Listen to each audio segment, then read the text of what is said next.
The world may soon no longer be a group of nation-states, of countries with large and rambling edges. It may instead become a host of information centers, of little city-states that are powerful and determined. These city-states would deal in information, the one resource that requires no space and generates itself. They would be built for those who find comfort in technology's cold embrace. A small band of modern citizens living at arm's length from the poor.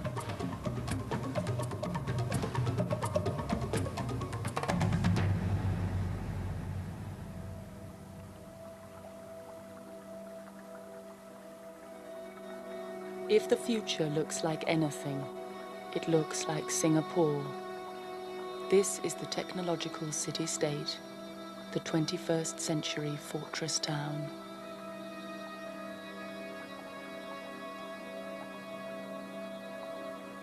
In an age of nation-states, Singapore was at best an oddity, which somehow survived despite the odds against it.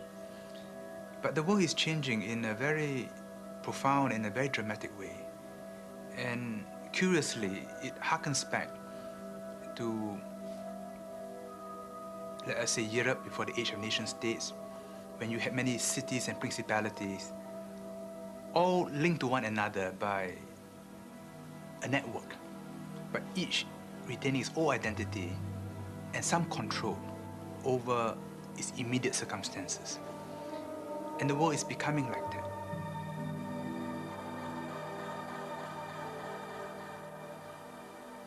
Singapore calls itself the intelligent island, more committed to the future than any other country. Less than 3 million people taking on the world. I think technology has been very much at the heart of Singapore's entire strategy for survival as well as development. And we may not be the most technologically advanced country in terms of having nuclear technology or being able to send the man to the moon and so on, but we emphasize technology because it is virtually the only resource we have.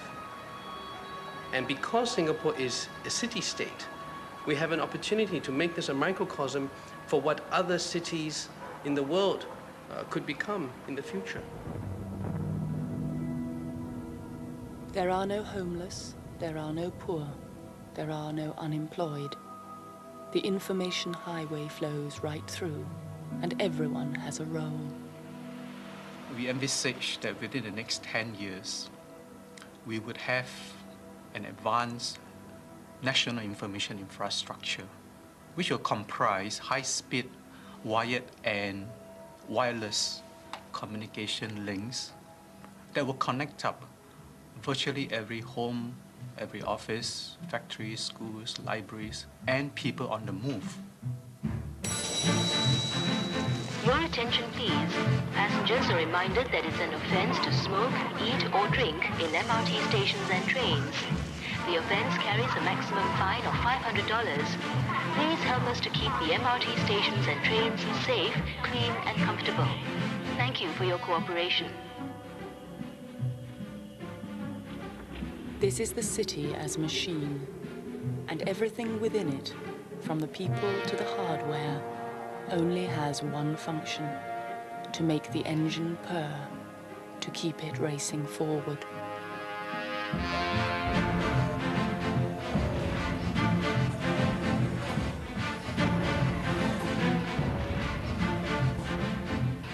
It's a hymn to automation, a showground for computers, a model of efficiency, a robot without a soul. Singapore is using technology to organize the way people live in a modern city-state. One example is the area licensing scheme that we have in Singapore, the fact that people are going to be constrained from entering into congested areas, and it's not to be assumed that motorists have free rights to go wherever they want to. that there will be a social cost to this. We're now experimenting with electronic road pricing, which I think will come about very quickly. So it's not just technology, it's the whole idea that when you live in such close quarters to each other, there's got to be constraints on human behavior, and it's not just a simple issue of individual rights.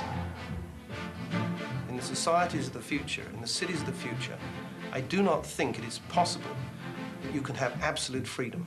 But I think we have to accept in a city of, say, 20 million people, if you want that city to work as an effective machine, which is really what we're talking about, every machine has to operate with guidelines, or a computer has to have a program.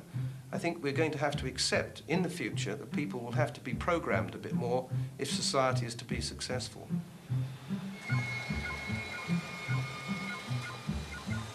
This is a vision of the future where the human bows to the machine. There is no talk here of computers that can free us. The language is more guttural.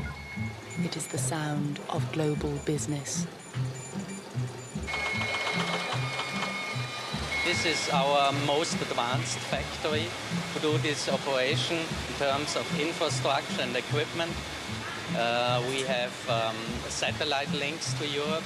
To run such a plant like this, a high technology plant, you don't need thousands of operators, you need qualified engineers. You know, in Singapore there's a shortage of labor, so it's no problem to lay off people or not employ people, you know. Actually, the government is happy if you don't need too many people.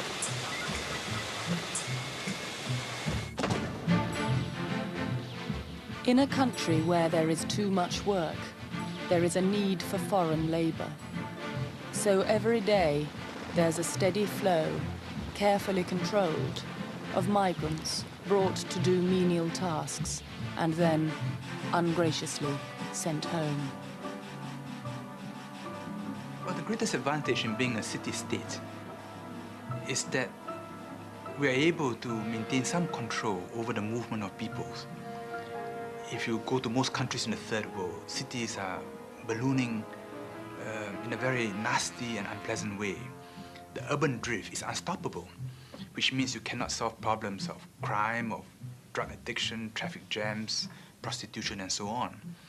So, by historical accident, we are a city region with a fence around it. Of course, the gates are open, but we control what goes through the gates.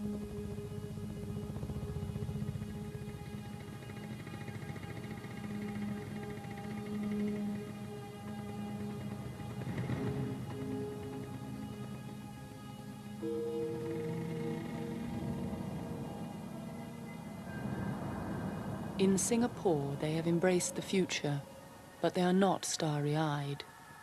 They have built themselves a high-tech wall to keep the poor at bay and to keep their wealth inside. In the world of city-states, the dividing lines are clear between who is in and who is out, between the ones who taste the future now and those who have to wait their turn. The movement of peoples will be one of the biggest problems in the next century. It will be one of the big themes in the next phase of human history. This new technology, this globalization we're talking about, means greater difficulty in controlling infections and contaminations from outside. So increasingly, the defenses have to be within. Defenses in depth and defenses in the very organs of the city itself.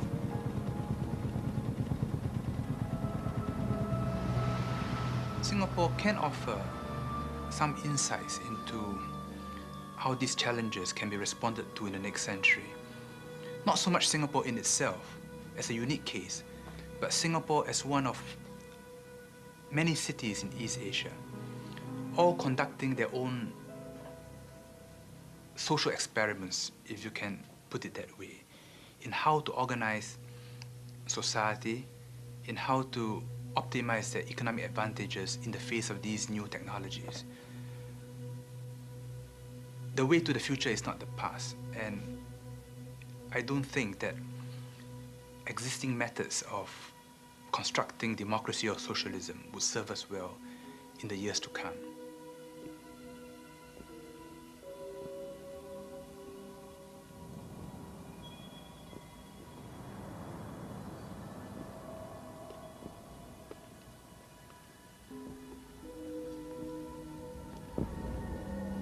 Singapore struck me as a culture in which, as William Burroughs once said about the United States in the 50s, everyone has the policeman inside. There isn't a big police presence on the street in Singapore, but the populace behaves itself. It is a future. It's one of those futures that's sort of fallen to earth a bit sooner than everyone else's. It's like Disneyland with death penalties. And I hope that isn't the future we're headed toward. I don't think the future is about control from the top. I think what we have to worry about is control from within.